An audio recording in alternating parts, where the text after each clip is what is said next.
어느 조용한 마을에 로이라는 소년이 살고 있었다. 로이는 언제나 모험을 사랑하는 아이였다. 그의 방에는 모험 소설들이 가득했고 그 책들을 읽고 상상하는 것은 그의 유일한 취미나 다름없었다. 하지만 로이는 상상으로만 모험을 느끼기엔 너무나도 자유롭고 도전적인 영혼을 지녔다. 어느 날 로이는 자신이 자주 가던 숲속에서 이상한 문양이 새겨진 고대의 지도를 발견하게 되었다. 이 지도는 마치 그를 이끌기라도 하듯 반짝였다. 로이는 흥분을 감출 수 없었고 지도를 살펴보았다. 그 지도가 알려주는 고스네 템펠이라는 이름의 미지의 섬이었다. 이 섬은 마을 전설에 따르면 오래전부터 마법의 섬으로 불리며 수많은 보물이 숨겨져 있다고 했다. 로이는 즉시 마음의 결정을 내렸다. 그는 에템펠로 떠나기로 했다. 그는 여행을 위해 필요한 용품들을 챙기고 부모님께 조용히 편지를 남겼다. 사랑하는 엄마 아빠, 잠시 여행을 다녀올게요. 금방 돌아올게요. 사랑해요. 로이는 마침내 대서양을 향한 긴 항해를 시작했다. 그의 여정은 순탄치 않았지만 그는 두려워하지 않았다. 때로는 사나운 파도와 태풍을 만나기도 했지만 그는 포기하지 않고 계속 나아갔다. 그리고 마침내 지평선 너머로 에템펠의 해안선이 보이기 시작했다. 에템펠은 그야말로 신비로운 곳이었다. 섬에는 어디서도 본 적 없는 이상하고 아름다운 식물들이 자라고 있었다. 로이는 특이한 색의 나비들이 그의 주위를 맴도는 것을 보고 감탄했다. 그가 첫 발을 디디던 순간 땅은 부드럽게 그의 발을 맞아주었다.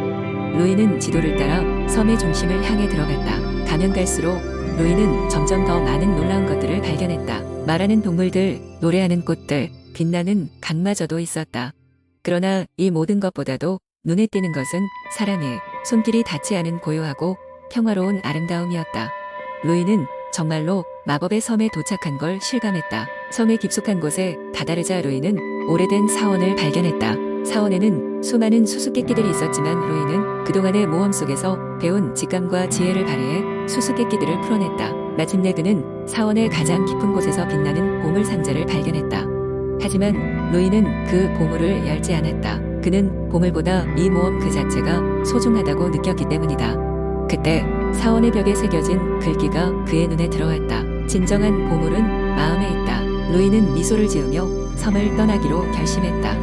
로이는 집으로 돌아와 가족들과 함께할 수 있는 것에서 더 큰 기쁨을 느꼈다. 그의 마음속에 있던 모험은 그에게 평생 잊지 못할 추억이 되었고 그는 이 경험을 통해 진정한 행복이란 무엇인지 깨우치게 되었다. 그 이후로 로이는 마을 사람들에게 자신의 이야기를 들려주었고 그 이야기는 마을의 새로운 전설이 되었다. 사람들은 로이가 탐험한 마법의 섬 이야기를 들으며 자신의 꿈을 키워갔다. 그리고 로이는 여전히 그의 마음속에서 새로운 모험을 꿈꾸며 행복하게 지냈다. 매일매일이 모험과도 같다고 생각하면서. 두 번째 이야기. 옛날 옛적 프랑스의 아름다운 도시 파리 근처에는 울창한 몽마르트르 숲이 있었습니다. 이 숲에는 신비한 생물이 살고 있었고 그 중에서도 가장 유명한 것은 하얀 사슴이었습니다. 이 사슴은 사람들 사이에서 전설로 내려왔으며 그를 본 사람은 평생 행복과 번영을 누린다고 전해졌습니다. 어느 날 젊은 채색가 앙리는 예술적 영감을 찾기 위해 몽마르트르 숲을 찾아갔습니다. 그는 럭셔리 풍경과 고요한 자연의 미로와 같은 그곳에 깊이 매료되었지만 파리에서 여러 번의 실패한 전시와 예술적 슬럼프로 인해 지쳐 있었습니다. 앙리는 숲속의 신비로움을 느끼며 자신이자 화상처럼 울적한 심정을 작품에 담고 싶었습니다. 숲속 깊이 들어가던 앙리는 우연히 반짝이는 무언가를 발견했습니다. 그것은 바로 눈부신 하얀 사슴이었습니다. 사슴은 마치 앙리를 기다리고 있었다는 듯 고요히 그를 바라보았습니다. 앙리는 하얀 사슴의 고귀한 자태에 완전히 압도되었고 순간적으로 자신의 고뇌와 불안을 잊어버렸습니다. 하얀 사슴은 앙리에게 부드러운 눈빛을 보내며 숲의 중심부로 그를 안내했습니다. 그곳에는 신비로운 마법의 샘이 있었습니다. 사슴은 발굽으로 샘을 살짝 건드렸고 그 순간 마법 같은 일이 벌어졌습니다. 샘에서 푸른 물결이 일어났고 앙리가 그 물을 손에 담았을 때 그의 마음속 혼란과 불안이 씻겨 내려갔습니다. 사슴은 앙리에게 그 샘물로 그림을 그리라고 제안했습니다. 앙리는 직감적으로 그것이 그의 예술적 무기력에서 벗어날 수 있는 기회임을 느꼈고 즉시 캔버스를 꺼내어 샘물을 물감으로 사용해 그림을 그리기 시작했습니다. 그의 손끝에는 마치 마법의 힘이 깃든 듯 색감과 형상이 자연스럽게 어우러졌습니다. 시간이 흐르고 앙리는 그림을 완성했습니다. 그것은 하얀 사슴의 초상화로 그 자체로도 마치 살아 움직이는 것처럼 생생하게 빛났습니다. 앙리는 그때 깨달았습니다. 하얀 사슴의 축복, 그것은 단순히 예술적인 영감만을 주는 것이 아니라 그의 삶 자체에 대한 깊은 통찰력을 제공하고 있었습니다. 그림이 완성되자 사슴은 부드럽게 미소 지으며 앙리에게 다가와 자신의 은은한 빛을 그림에 옮겼습니다. 그 순간 앙리는 마치 세상의 모든 아름다움을 포용하는 듯한 평온과 기쁨을 느꼈습니다. 아침이 밝자 앙리는 숲에서 나와 몽마르트르의 작은 화랑에 자신의 작품을 전시했습니다. 많은 사람들이 그의 그림을 보고 감탄했습니다. 그들은 그 그림에서 전해지는 고요하면서도 강력한 감정에 푹 빠졌습니다. 앙리는 곧 파리에서 가장 주목받는 예술가가 되었고 그의 작품들은 시와 같고 음악과 같은 감동을 전했습니다. 하얀 사슴의 전설은 앙리의 성공과 함께 더욱 유명해졌습니다. 사람들은 기회가 될 때마다 몽마르트르 숲을 찾아 하얀 사슴을 만나고자 했지만 그 사슴은 다시는 모습을 드러내지 않았습니다. 그러나 그 숲은 여전히 신비한 아름다움과 마법 같은 분위기로 수많은 예술가와 몽상가들을 끌어당겼습니다. 그리고 앙리는 그의 삶을 통해 배운 것을 늘 기억했습니다. 진정한 예술은 단순한 기술의 표현을 넘어 마음의 깊은 곳으로부터 우러나온다는 것을. 몽마르트르 숲에서 받은 하얀 사슴의 축복은 그의 인생을 영원히 바꾸어 놓았습니다. 세 번째 이야기. 고대 프랑스의 깊은 숲속 푸른 나무들이 꾸며진 작은 마을이 있었어요. 이곳은 눈에 잘 띄지 않는 평범한 마을이었지만 밤이 되면 다른 세상이 펼쳐졌죠. 그 이유는 마을 중심에 위치한 별들의 오두막 때문이었어요. 이 오두막은 밤하늘의 별들이 여러 빛깔의 눈부신 빛을 뿜어내어 환상적인 광경을 만드는 아주 특별한 장소였어요. 마을 사람들은 이 오두막을 신비의 쉼터라 불렀어요. 그곳에 가면 누구든 그저 하늘을 바라보며 소원을 빌 수 있었고 많은 사람들이 이곳에서 사랑을 찾고 희망을 얻게 되었죠. 하지만 오두막에는 하나의 규칙이 있었어요. 오두막을 방문할 때는 진실한 마음을 가지고 와야만 했어요. 거짓된 마음으로 오두막을 찾으면 별들은 그들을 받아들이지 않는다는 전설이 있었거든요. 마을 소년 줄리앙은 오랫동안 별들의 오두막에 가고 싶었어요. 그의 가슴에는 넓은 하늘을 가로질러 날고 싶다는 꿈이 있었거든요. 해가 짧아지는 겨울밤, 줄리앙은 마침내 오두막을 찾아 떠났어요. 그는 오두막 앞에서 하늘을 바라보며 별들에게 속삭였어요. 내가 하늘을 날고 싶어 한다는 것을 알아주길 바래. 나는 세상을 다른 시각으로 보고 싶어. 그가 말을 마치기도 전에 하늘은 수백 개의 별로 채워졌고 오두막 주위는 눈부신 은빛으로 채워졌어요. 놀란 줄리앙은 발을 조금 떼었는데 믿을 수 없게도 그는 천천히 공중으로 떠오르고 있었어요. 그 밤 줄리앙은 하늘을 가로질러 날며 별들 사이를 여행했어요. 별들은 그의 친구가 되어 줄리앙의 꿈을 현실로 만들어 주었죠.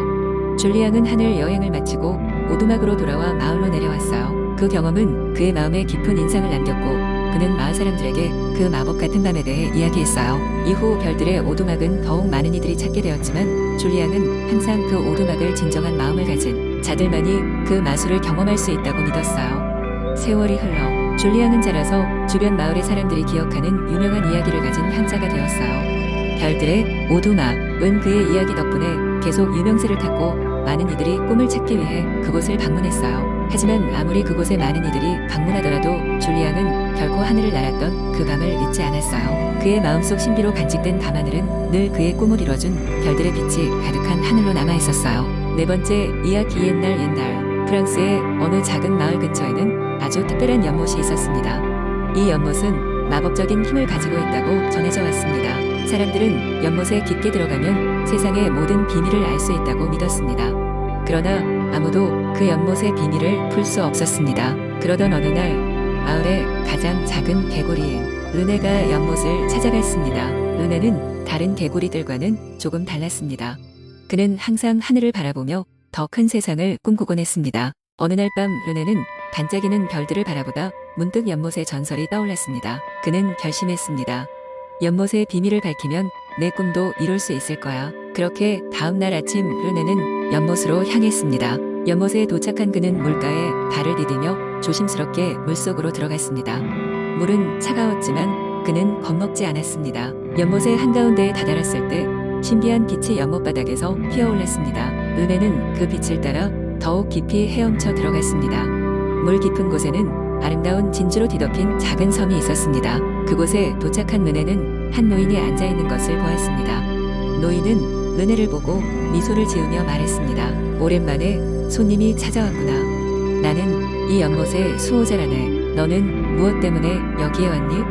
르네는 자신의 이야기를 노인에게 전했습니다. 저는 더 큰 세상을 보고 싶어서 연못의 비밀을 밝히려 왔어요. 르네의 당찬 이야기에 감동한 노인은 고개를 끄덕이며 말했습니다. 내가 연못의 비밀을 알기 위해서는 우선 너 자신을 알아야만 한다네. 그러면 내가 너에게 그 첫걸음을 안내해주겠네. 그러자 노인은 손짓으로 연못의 문을 문처럼 열었습니다.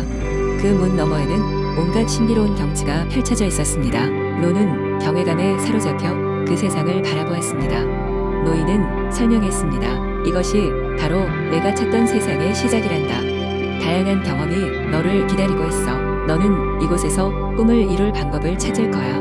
르네는 노인의 말에 감사를 표하며 새롭고 신비로운 세상 속으로 들어가기로 하였습니다. 그는 배운 것과 느낀 것을 가지고 다시 마을로 돌아와 동료 개구리들에게 그날의 모험과 방대한 가능성에 대해 이야기했습니다. 그 이후로도 르네는 연못에서의 경험을 바탕으로 마을의 미래를 넓혀나갔습니다. 르네의 이야기는 오랜 세월 프랑스 전역에 전해 내려왔습니다. 그것은 꿈을 추구하고 자신을 아는 것이 얼마나 중요한지를 일깨워주는 이야기로 사랑받게 되었습니다. 이렇게 작은 개구리 르네의 모험은 마을과 그 너머에까지 영향을 미치며 많은 이들에게 영감을 주었습니다.